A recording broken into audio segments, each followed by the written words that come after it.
In front of me is Oukitel WP36, and today I would like to show you how you can set up screen lock.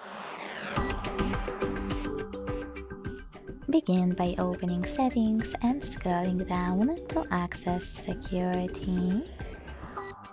Over here.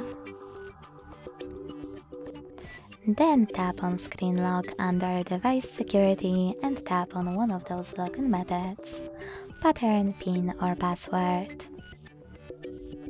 Following that, you get to create it. Select Next at the bottom right corner and repeat it to confirm it. Then hit Confirm.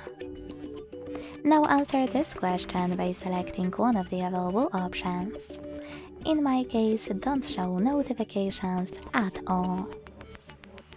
When you finished, hit Done. So when I switch off my screen and turn it back on, icons that pattern is now required.